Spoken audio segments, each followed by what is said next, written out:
everyone, and welcome back to my work table. So I'm going to be using a new mic for this video. My last one decided to give me some issues, and I still don't know why. But today we're going to be working on a fall-themed flower crown, which I think turned out really well. It took me a bit to figure out how exactly I was going to put it together, but it turns out really well in the end, spoiler alert. Anyways, I decided today I wanted to tell you about my latest adventure that ended 2021 with an absolute bang. So to start off with, I moved up here to Alaska over a year ago when I got married, and I really, really do not like the cold. I just don't. I'm a desert rat through and through, but it's fine. I manage the cold somewhat. What I do really love about this place, though, is it's absolutely gorgeous. I love the scenery. I love the people here. I love that nature is just barely kept at bay, but if you take one wrong move, it all is just gonna come taking over the entire town. It's wonderful. And with that wilderness and nature comes the animals.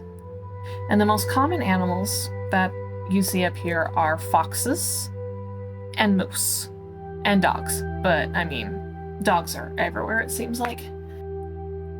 So on December 31st, New Year's Eve, it was really close. It just passed the winter solstice, and so it's still, I think at this moment, 2.5, maybe 3 hours of daylight.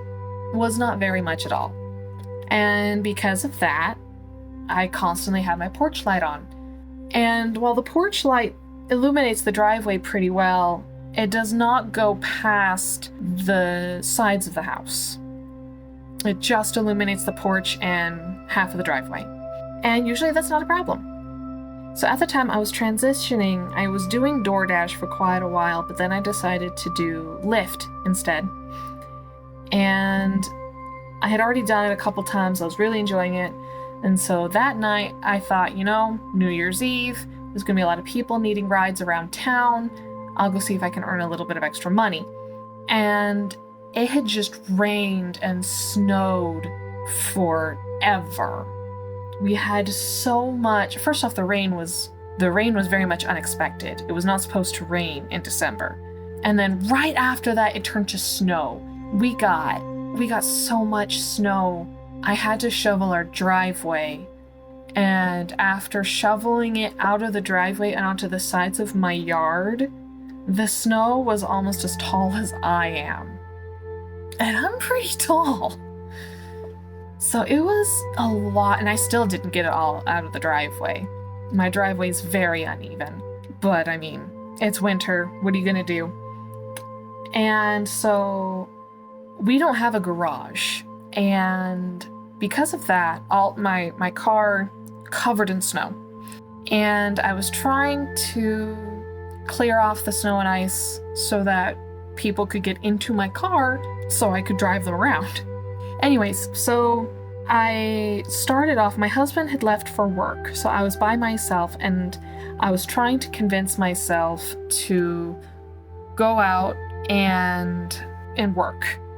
But I was cold, I didn't want to, really, but part of me was like, but you'll make such good money, and eventually I finally talked myself into doing it. So I went out and I started my car so that I could start to warm up. You have to, even if you have it plugged in, you have to start your car and let it warm up. You will die, the car will die, it's a bad time all around. Okay, so I went out, started my car, brushed the snow off of my windshield, and then I took a snow shovel and I started kind of shoveling it off the top of my car, and I had a good 2 feet of snow to shovel off, of snow and ice. And so I shove it off of my car, and then my hands started getting really, really cold. So I went inside to warm up for a bit. So then at that point, I was warming on my hands. I think I was inside for maybe about 5-10 minutes when I decided to go out and finish up.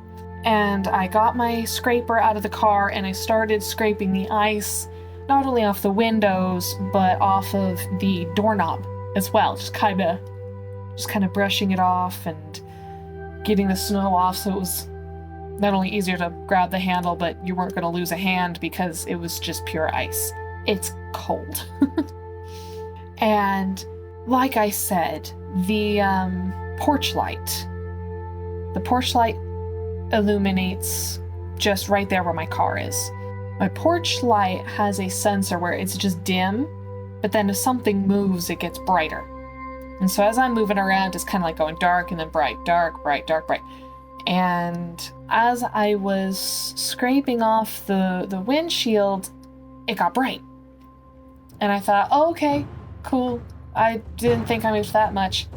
But then I heard a noise behind me.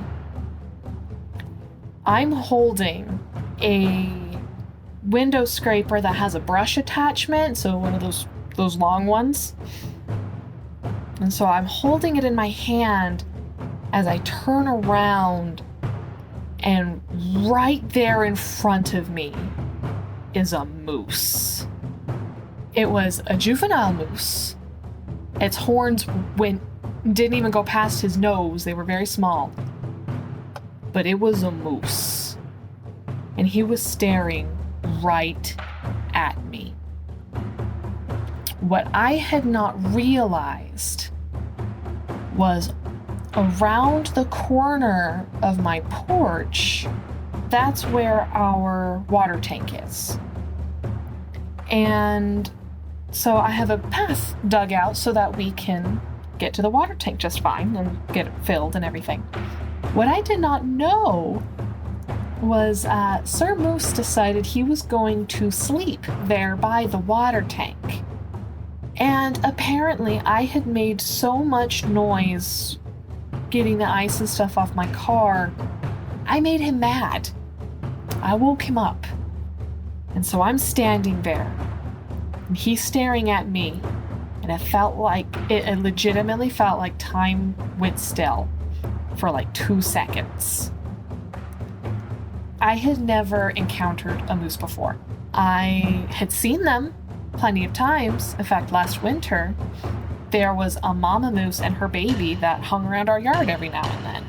They would go around into our backyard. They hung out in our driveway a couple times. In fact, at one point, mom and baby were in our driveway right there at the stairs to the porch when my husband came home, and he could not leave his car even though it was like 7 a.m. He'd just gotten off night shift, and so he's exhausted, and there's 2 moose there, and he can't get out of his car to go to bed.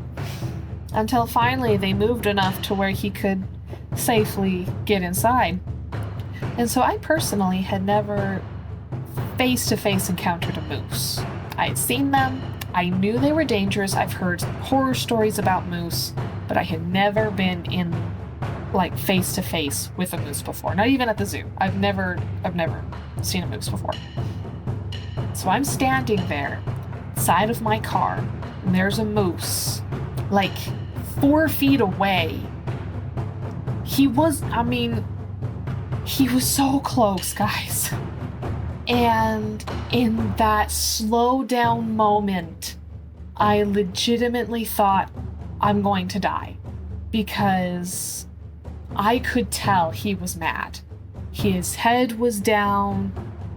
I can't remember if his ears were back. They probably were. All I remember was he was standing there, and I thought, this is how I'm going to die, or I'm going to be in the hospital. But this is not good. As soon as I had that thought, he charged at me, and he reared up and brought his legs down, and I screamed so loud. As soon as he brings his legs down, I jump to the side, and his hoof grazes my thigh, and I felt pain there, but I didn't care. and I leapt forward and kind of fell into the snow that was in front of my car.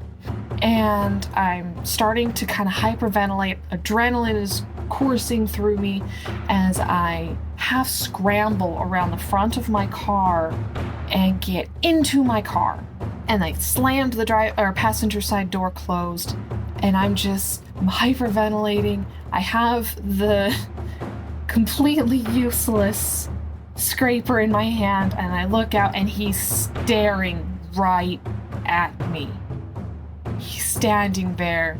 He's licking his lips. His ears are flicking back and forth, and he's just staring at me. And I'm crying. I realized, oh my gosh, how am I alive? I'm shivering. I'm not breathing properly. And I'm just so grateful to be alive. And I thankfully had my phone on me. And so I called the first person I could think of in this situation that could possibly help me in any way, shape, or form. And that was my mother. First thing I do is I call my mom as I'm having this staring contest with a moose.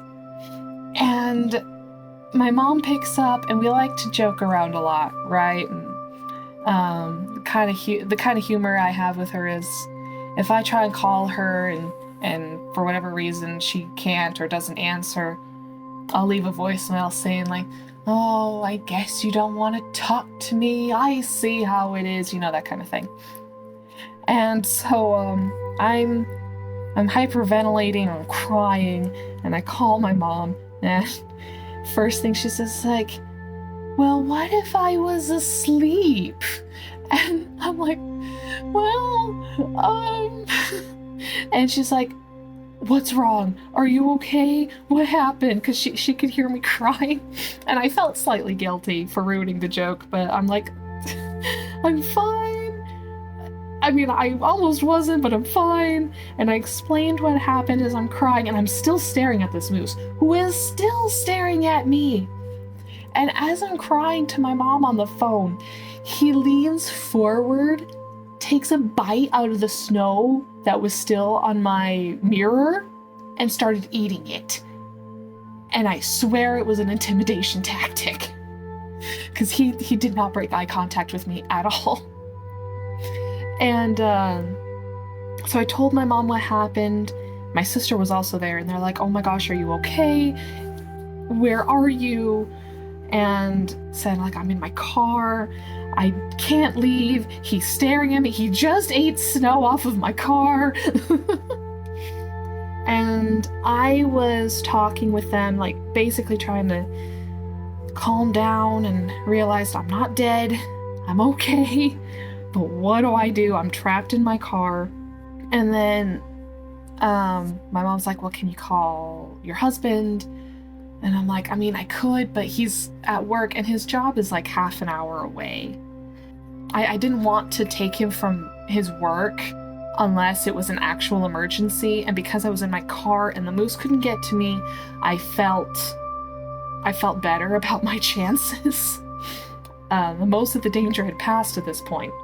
And so, as my mom and I were sitting there, we're trying to decide, who can I call? Should I call my in-laws? Should I call a neighbor? What do I do? And then it was at that moment that I remembered, oh yeah, the state troopers are a thing. And so I told my mom, okay, I'm going to call them, but I'll call you back as soon as I'm talking to them. She's like, okay, sounds good. And it was at that point the moose finally decided he was done giving me the glare of death.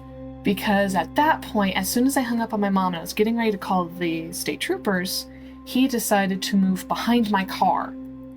I had not gotten to my rear window yet, so I couldn't see him anymore, and I think that was scarier than knowing where he was, because I could leave my car, but what if he's just standing right there, and the minute I open the door, he's gonna charge at me again, and something will break, and it will probably be me.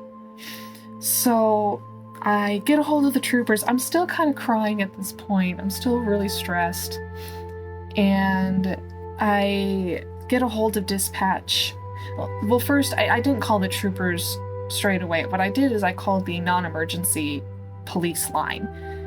And so I get a hold of dispatch. It's like, so-and-so dispatch, how can I help you? Or where can I direct your call? Or something like that. And I'm like, hi, I'm really sorry if this is not the right phone number to call. Then I'm obviously still kind of crying, and she's like, oh, it's okay. What's wrong? Like, immediately her tone is like, it's fine. What's going on? And I told her, like, so, I just got attacked by a moose, and I mean, I'm not hurt or anything, but I don't know what to do, and I don't know, I'm stuck in my car, and I don't know where to go. And she's like, okay, it's fine. What's your address? Where are you? And I gave her my address, and she said, are you okay? Are you hurt? Do you need medical attention? Like, he hit my thigh, but it just feels bruised. It's not broken or anything. I think I'm okay. And she said, okay, I'm gonna call the troopers. I'm gonna put you on hold so I can call the troopers, and we're gonna connect with them, okay? And I'm like, okay, thank you. And she's like, don't worry, you'll be okay, kind of thing. And so she puts me on hold, and doesn't take her long to get connected to the troopers. She pulls me in, and she's like, okay. And so I tell the trooper lady, same story, just got attacked by a moose. I'm stuck in my car, don't know where he went, and all these things. And I give her my address. I had to repeat my address a couple of times, and I'm pretty sure it's because I was still kind of hard to understand from the crying, or it could be the connection wasn't great because I was transferred in or something. I don't know. Doesn't matter. I gave her my address and my phone number in case they needed to call me. And she's like, okay, I'm going to send troopers out there right away. And I'm like, okay, thank you. And she's like, just stay in your car. Don't go anywhere. You're warm, right? And I'm like, yeah, I'll be okay. I have my keys on me. She's like, okay, just stay there and we'll take care of you. I'm like, thank you. And so I hang up with them, and I call my mom back, and I explained the phone call, and she's like, okay, like, is he still there? And I'm like, no, I don't know where he went. I mean, I could drive and leave, but what if he's just right behind me? What if he's just waiting? I'm so stressed over this moose, guys. I don't know where he went, and it was really scary. And so it was about another 15 minutes. So 15 minutes after the moose had left, I see lights come down my road, and then I see what looked like someone like swinging a flashlight around. I'm like, the troopers are here. I'm gonna call you back. So mom's like, okay, yeah, just call me back. Let me know when you're in the house. I'm like, okay. And so I see the lights moving around. I don't hear anything. I don't see this massive, scary shadow of a moose. And then at this point, I had crawled into the driver's seat so that I could have control of the lights and everything, and also so I could try and look behind my car, and I still couldn't see him. And so at this point, I saw the troopers come up my driveway. I rolled down my window, and he's like, hey, are you the one that called in? I'm like, yeah, it's me. And he's like, are you okay? Do you need medical attention? I'm like, no, it's fine. I explained to them what had happened and how he grazed my leg with his hoof, but I was okay. It just felt kind of sore. And they're like, well, we don't see him right now. And at that point, I'll be honest, I felt kind of embarrassed because he wasn't there anymore. And so there's this tiny voice in my head that's like, what if you just were overreacting? There's no point in calling them. And I know that's not true. That was my social anxiety trying to wheedle its way in. And so I tried to push that back. And the trooper was super nice. He was really like sympathetic. And at this point, I gotten control of my tears. I wasn't hyperventilating anymore. And he's like, so we don't see him. Do you happen to know where he went? And I said, no, he just went behind my car. And from there, I have no idea. He's like, well, do you mind if we look around? And I'm like, yeah, no, that's totally fine. And so I get out of my car, and his friend had gone over to where I said the moose came from. And he said, yeah, I can see where you bedded down. And I'm like, oh, great. So it was at that point I realized I had woken him up. And so the troopers are like, are you sure you're going to be okay? And I'm like, yeah, I'm fine. Thank you so much. I'm just going to go get under a blanket. And he's like, yeah, no, go get warm, get comfy. We'll take a look around and we'll go from there. Like, okay, thank you. And so I went inside. I made sure my door was tightly closed and then called my mom back and explained to her. I gave her an update, basically. I had texted my husband after I made it into the house and told him, like, hey, so don't worry, I'm totally fine, I'm okay, but I just want to let you know that I got attacked by a moose. I just wanted to tell you so that you can keep an eye out when you get home tonight, because he was on night shift. So you can be careful when you get home tonight in case he's still around. And about 5 minutes after I sent that, he called me. And he's like, oh my gosh, are you okay? And so it was nice to hear his voice at that point. I really needed it. And the troopers never told me if they found him or where he went. And to this day, I still don't know where he went. I do know that it took me a good 2 weeks before I wanted to be in my driveway by myself at night. And I still feel kind of nervous. There was one moment where I got done running errands a few days after it happened, and it was dark outside, and my husband had left for work, and so I was by myself in the driveway, and I sat there in my car, and I could not get out. I did not want to leave my car, and I did not want to leave my car in case he was out there. What if I got out of the car and just me opening the door makes him mad and he comes out to get me again? It was really scary, you guys. And now I can finally move around in my driveway again. But I still, every time I come home, especially when it's dark, I'll have my brights on because there are no street lights in my neighborhood. And so as I swing into the driveway, the lights kind of illuminate both sides of my house, and I look to make sure there's nothing weird in the shadows. And I always look to my right every time I leave my door to make sure there's nothing standing there. And I don't linger outside of my car any longer than necessary. And thankfully it hasn't snowed like crazy again, so I haven't needed to scrape my windows or anything. But it was terrifying.